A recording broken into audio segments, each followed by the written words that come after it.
Well, good morning, guys. It's Pastor Andy. Today is February the 27th, and we're going to be looking together in Psalm chapter 27.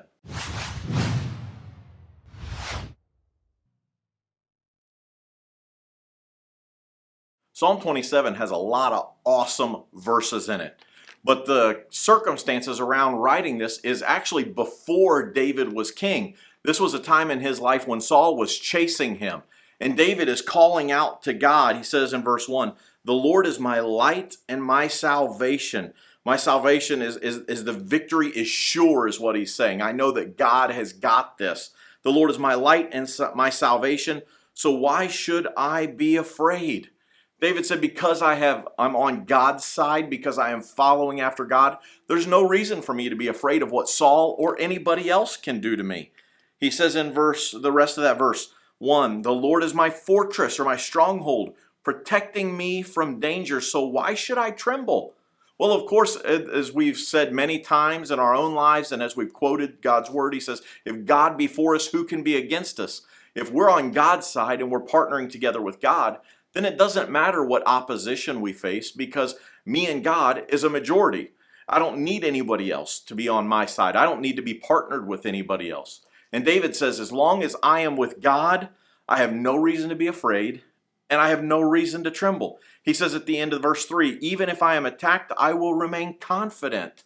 Even when I'm being attacked, I'll be confident. That means when people are coming at me, when things are happening, of course we don't have people coming at us today like they did David, coming at him with swords and spears and trying to kill him physically. At least I hope you're not facing that. But when people come and attack us, we have no reason to be afraid. We can be confident because he who has begun a good work in you is able to complete it. God is going to finish the work in our life, and he's going to take care of us and protect us. Because if we're following after him, he has this. Now, does that mean everything is going to go perfect? Well, absolutely not. The Christian life is not a bed of roses. It's not easy going, singing Kumbaya and sitting in circles holding hands. We still face trouble. We still face trial. We still face adversity. And sometimes it's going to be painful.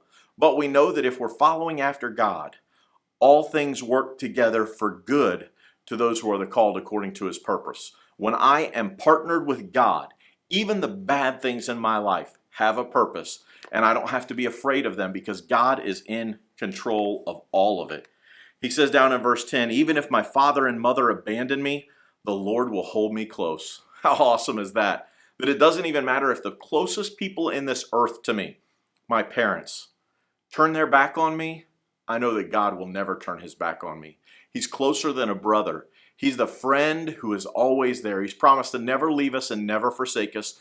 We have the promise of his presence as believers. Doesn't matter what's happening outside of us. David finishes this psalm up talking about his faith in God. The last verse says, wait patiently for the Lord. Be brave and courageous. Yes, wait patiently for the Lord. You know, David was able to be confident in public because of his private obedience to God. He obeyed. He did what God told him to do. And when he comes down to the end here, he's talking about being brave and courageous, but we must be patient. We have the tendency as Americans and in the world that we live in of having this instant society where, you know, we can go to the microwave and make anything quick. We can go through a drive-through and get food quick. We can go through the Starbucks line and get our coffee quick, or hopefully. But we've got to be patient. And God will bring things in our lives to teach us patience. And we've got to be careful not to outrun God and get ahead of him, but to take one step at a time, following his leading. Because, just like this whole chapter of 27 says, David is being attacked, coming at by Saul, and he's trusting in the Lord. Because God has this. Who am I going to be afraid of? I don't have anything to be afraid of. I have no reason to tremble. Because the one who sticks closer than a brother has promised to go through everything with me and to work all things for good.